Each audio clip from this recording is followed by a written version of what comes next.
The Trust. The Valkyrie spoke. You must finish the story. There is more for you to say. I must know that you carry me, if I am to take your hand. I must know what you see. I must trust your eyes will see to stand in my father's hall. The Tender spoke. I am already yours, as you know. Your judgment of me is the result of my love. It is the result of what I set my eyes upon. It is the response I feel to the music. It is the thirst for the expression that exists between stars.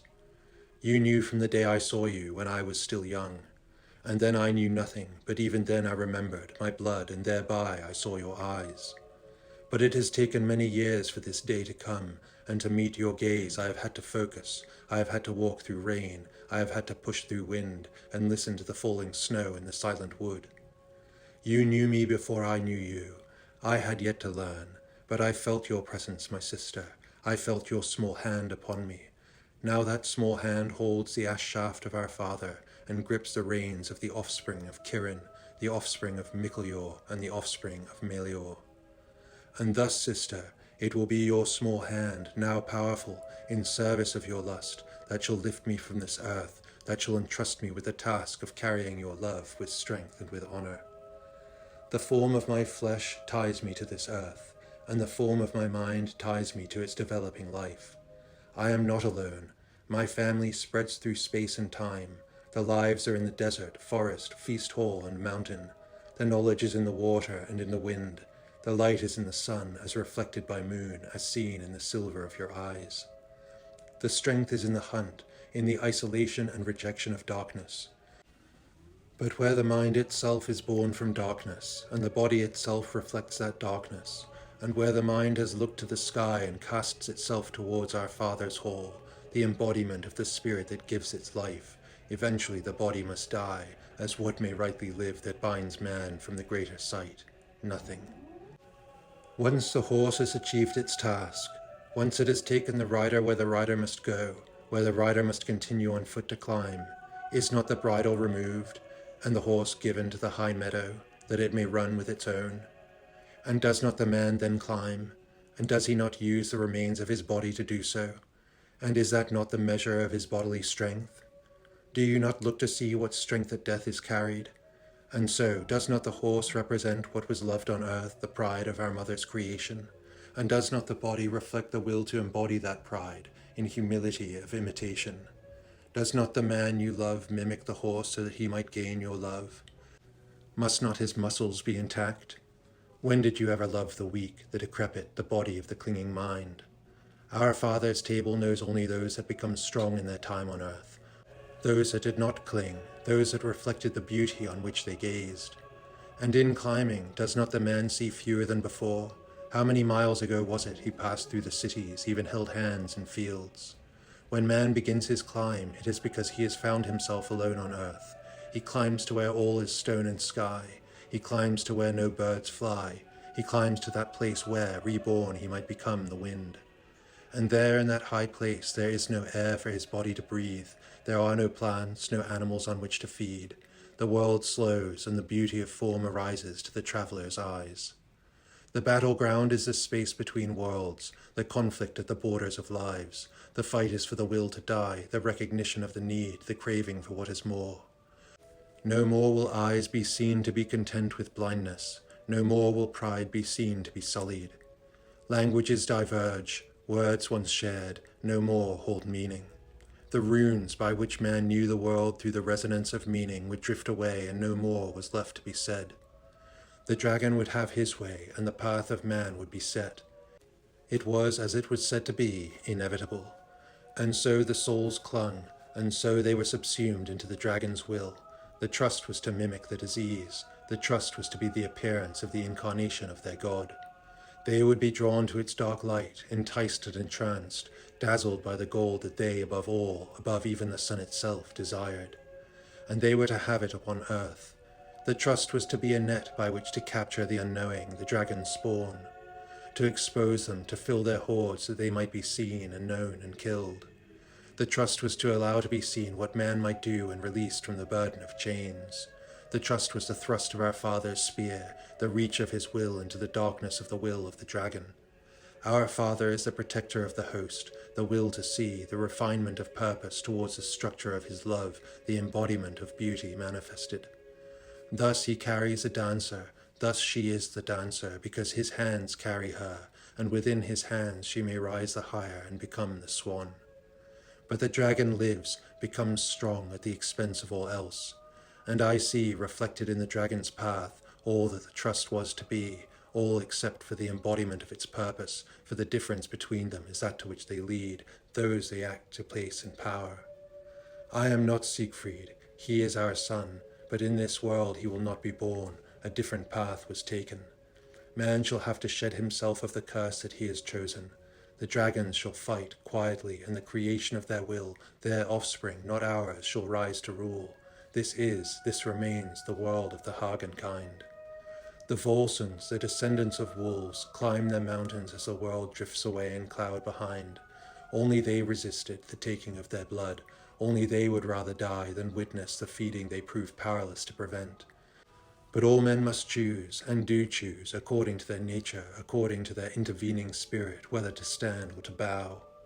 Before our Father to stand is to bow, and before the dragon to bow is to stand. Thus a Volsung may never be enslaved, for the Volsung never learned to bow except to the true light of the sun. No shadow would contain him, no smoke would serve to mystify, no flickering dragon flame would entice. The Volsung remembers his blood. The Volsung remembers the silver light in the blue of the Valkyrie's eyes. She is a solemn stern. She is the despiser of Hunding. She is the one that sees the difference between the wolf and the dragon-serving dog. She is the one who casts the light that exposes the true kindness, that which sheds the glimmer of gold. And as she stands amidst man, they who see her never forget her. They know then for what they fight. They are not fooled by the kindness that masks the cruel. They walk through the ring of fire. They are not dazzled by the fear of death. They do not hold back in order to scheme to cling. They refuse to disrespect their love with the sullying fear that would show in their eyes, that would prevent eyes from meeting again. Only then would they have been compelled to learn to bow and not to stand and fight and climb, so to fly as the battle maidens mount.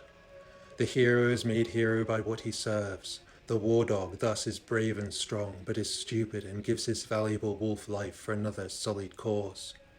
The wolf of the Volsung tribe may only give his life for the silver of the moon. He himself bristles with that light in the eyes of his father. The wolf serves at night, so to cull that his father's love may grow lean in the day. But as the dragon fires rose to burn forest, nights became short. No more was there other than man, and man had allowed himself to be taken. He had been harnessed. The wolves had never the power to combat the fear of death in man. Thus, representing death in the eyes of man, the wolves were feared, and dragons paid for their pelts, and kept not even their skulls for trophies. All was burned. None would remain if the dragon would have his way. The trust is a story of another world, another time, another approach. It is an attempt to win what was once lost. It is the attempt to teach through folly, the attempt to set the candle to the child's finger that the child might never fall into the fire. Death died with the rise of the dragon tribe. It was then he realized the stories grew dim. Yet he would not see that which avoided the fabric of his cloak, only its result, only the bloodlessness of the stories told, only the loss of the light that once had provided him with the stories he collected as a librarian of the life of man.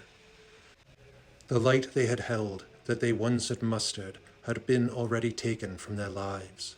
Death's own fee was stolen. The polished multiplicity of the facets of men's souls were no longer to be seen. No light sparkled from the grains he saw as gems. Death, the embracer of all, the embodiment of the appreciation of all, even he began to starve. It was for that reason he asked his brother to attend. His brother would see what he could not. And so the ravens were tasked to see what it was that inhibited man, and they saw that it was fear. It was fear that created the Hagen kind, the sons of Albrecht who came to rule the land. They were the extreme of the fear. They lived through concerted word. Never would a limb lost cause their death. Such was their will to live. Such was their will never again to be faced with that by which they would be judged. They knew the crime they had committed. They knew they had rebelled. They knew that they had stood in the garden, and in their disrespect, in their contemptuous presumption they had deigned to pretend, had fallen to lie. The spearhead glinted with Michael's light. It flashed once in their eyes and blinded them with foreboding. Thus they, like the petulant child that in the wild would die before living, vowed never to meet the guiding hand. And so they ran and hid and learned to be cruel in resentment of their power that would never be theirs, so long as their fear remained. Thus they fed, thus their lives became long, thus they hid from the heroes of man, that they might never be seen by the ravens.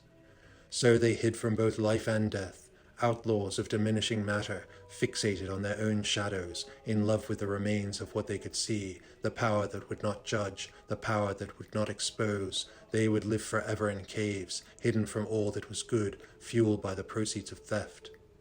They were the darkness that hid in the grey. They were the darkness that held the grey sufficient. They were the darkness that turned man's eyes from light, that caused man to learn to bow. And so the solemn stern watched as the kind excused each other for their failure to strive, and they watched as the kind amassed for their masters the weak, who were coddled and carried until they could not stand, and had the strength to do nothing but bow with begging hands outstretched. And so the solemn stern themselves became as shadows, for they, having lost all else, would not lose themselves, would not give their precious blood to the dragon horde. They themselves were the vessels, they themselves were the sangral, they themselves were the gardens, the last springs of their father's will. They contained the seeds for worlds in which the dragon was already excised. Man had chosen. He had faced the solemn and the cruel, and he had chosen the cruel. The mind of man, despite better counsel, had chosen the cruel. And thus a world had fallen. Its blood had been given, and that blood would never be refined, would never be enriched and given, would never be enriched and returned to the soil. Instead it had been cast into coin and entombed and guarded by the jealous. Man had chosen, and the wolf father knew the limitations of his law. He was justice, and justice too must learn. And so man was given the chance, but 3 times would be too much. And so first the dragons would be allowed in the world, and man would die by that which he allowed to be made. Second, the dragons would be confronted and killed by the mirror of their own fear. The spear-bearer would be fair, man would be given his choice. I live in the first of those worlds, and the other is yet to come. The other is that which the raven watched shall be reborn to know. As those from your father's table return to take their revenge on the giants that grew from man's lust for gold, from man's discarding, from man's betrayal of love. It is for that final day of man's earth that the Valkyries fly. It is for that final day of man's earth that the warriors feast. Those that lived with eyes upon angels shall return to spear the dragon, to return the stolen gold that the river may glint and sparkle again.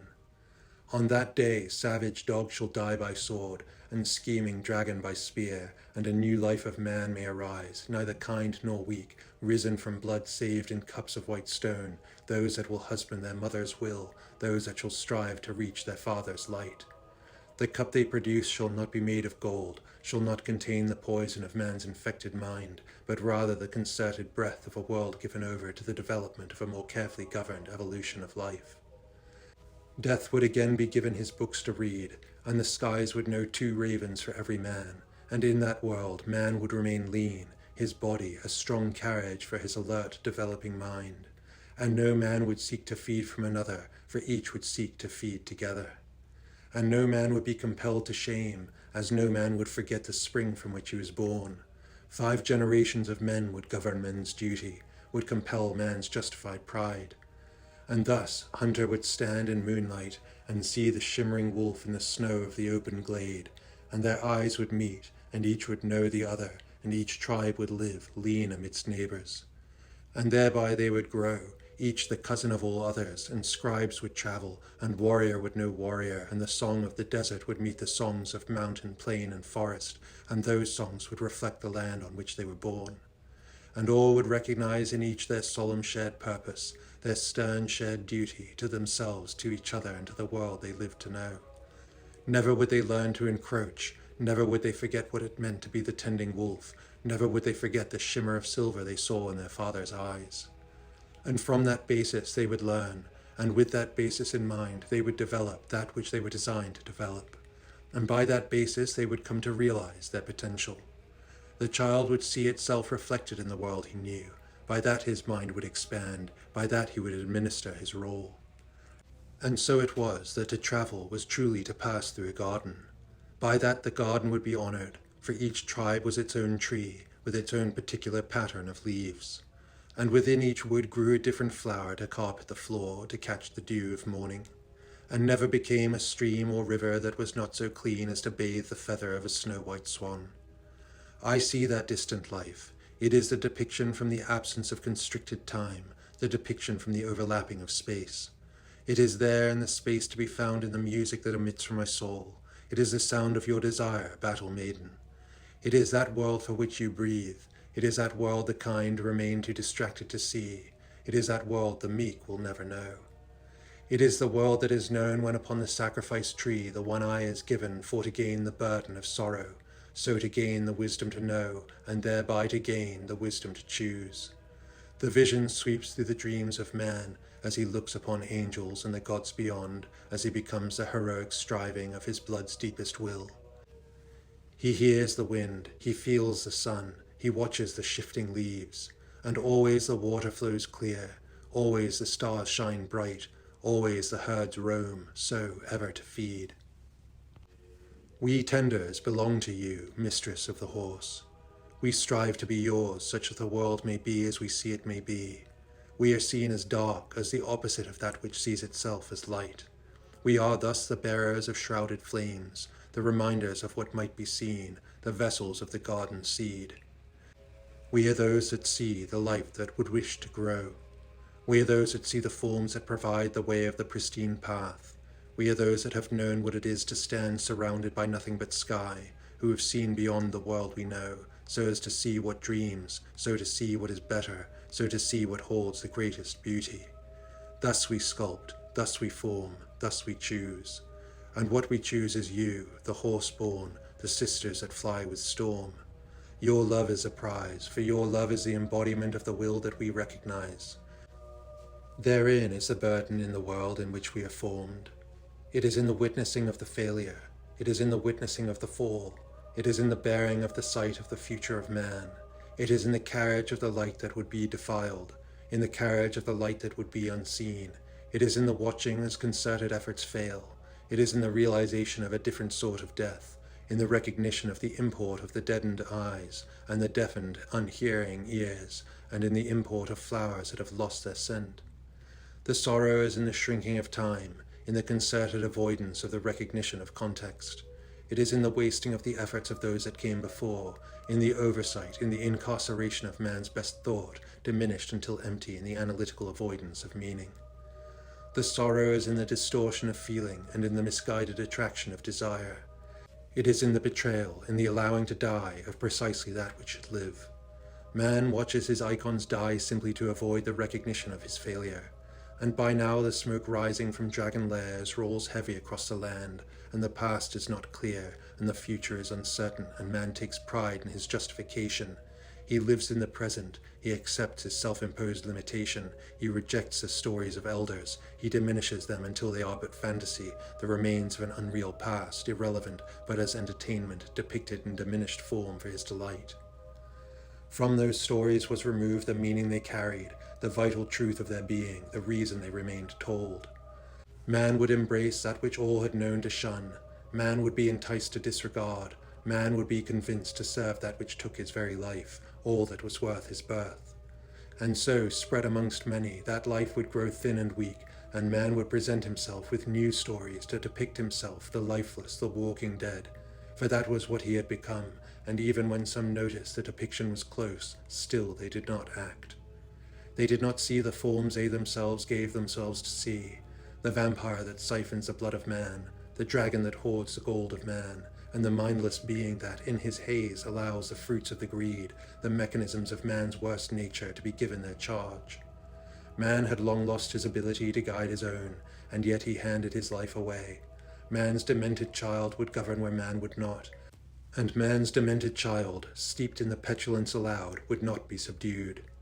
The child's tantrum would contain the cruelty that birthed him. That child never knew another, only itself. That child had no use for delight, for it had no capacity for delight, and never again would bluebells carpet the forest floor. Never again would snowdrops speak of the coming of spring.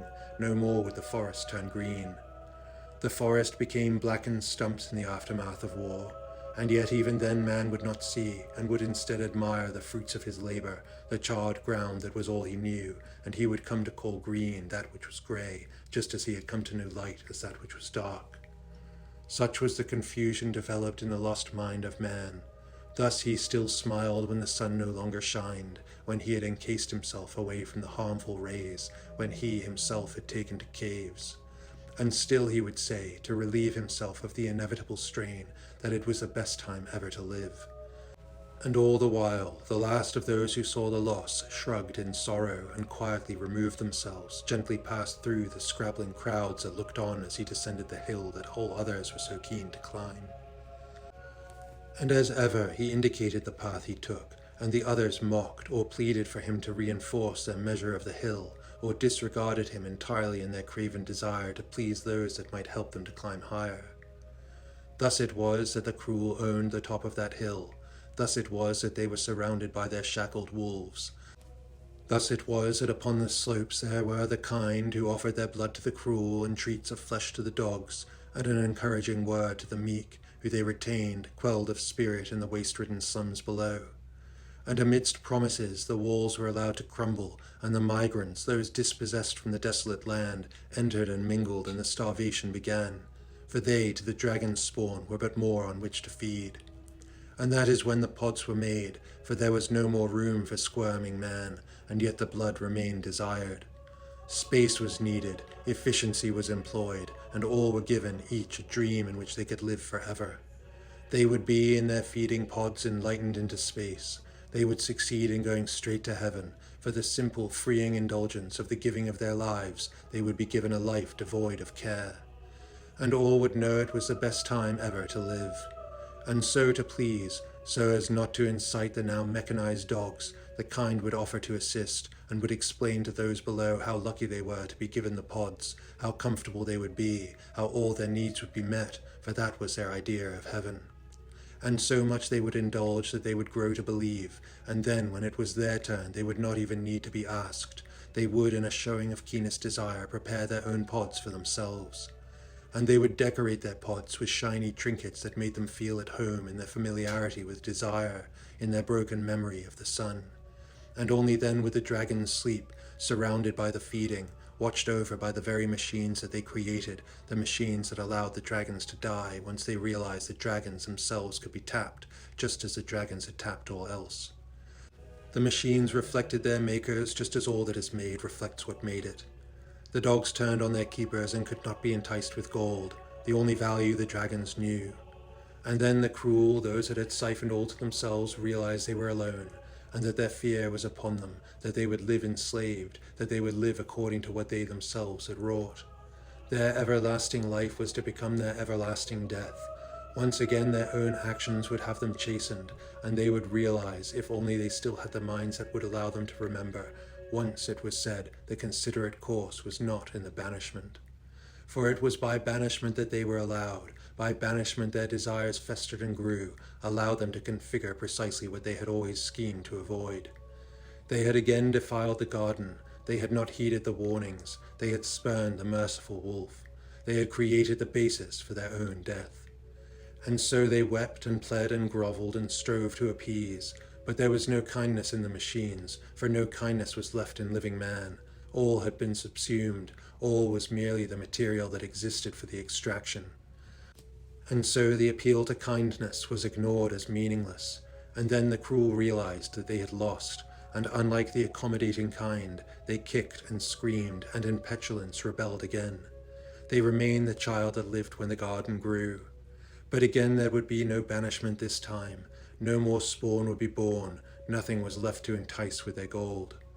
A shield of ships was carved into the stone of the last gate close. The trust's work was complete, the spear-bearer had empowered so that potential might be known, and he had followed his law. He had treated all alike, and this path was a path he had seeded so many years before, when Kieran's dark twins gave themselves to the dragon's spawn, and thus allowed the shift, thus allowed the exposure of those that would prove susceptible. His law, the scales of his mind, would not have been content to fail. Thus he set in motion the path that would allow the darkness to expose itself, to realize its own life for itself. And he had, by his daughters, collected the seeds he would sow, by which man's life on earth would arise again, once the great flood once again had passed. The tender went quiet, and the Valkyrie spoke. I shall meet you, tender of the flame. The spear-bearer is the keeper of law. His ash-shaft bears the dictates of his power. He must act according to his role. His duty is to provide the space in which his charge may choose. He allows all that exists with reflective mind to consider which course it will take according to its developed will. His law mandates that he may act, but only through those that act for him. He is to his master what the dragon is to the gold. The dragon kind do not wish to be judged. They are the chosen. Their will should be exempt. They always resented that the law applied to them. Thus the spear-bearer gave sons and a daughter. Thus he spoke in the ears of those that would carry his light. Thus he maintained that always there would be that voice in the world, that voice to remind. Always there would be that voice by which those that might listen could remember. And thereby they would choose the simple cup, the cup that carried the flame that rose to light eyes so that they might be seen against darkness, that they might appear to us, the daughters of the spear-bearer. They were those we loved, for they carried the light of our Father within them. They maintained the love our Father held for that which was given into his care. Man was too ready to allow his own self-deceit. It was the solemn stern that would inherit the earth, not the meek as the kind infected by the cruel did claim. The kind would not escape their role in the service of the cruel. There is no kindness in the enabling of the cruel. There is no kindness in the enabling of the weak. There is no kindness in the forgetting of the solemn, or in the damning of the solemn stern, those that have not forgotten sorrow. Thus the spear-bearer's mercy was employed. Thus the spear-bearer observed his law. Thus man was allowed to choose, and thereby man failed in his tending of the garden that he was given. The earth would regrow with the seed claimed by my sisters and I, who embody our father's spirit and our mother's resolute form. We are the horse-born, we are the battle maidens, we are those whose lust maintains the will for death, the lust for those that maintain life in their resolute eyes. The Valkyrie took the man's hands in hers and lifted his fallen form into her arms. The horse rose upon wide wings and cast itself into the storming cloud. It was to be his cup she carried that night in the feasting hall. His cup she would fill with the honeyed blood mead, and it would be he that she would allow, he that she would give herself to, he that would carry her to ride.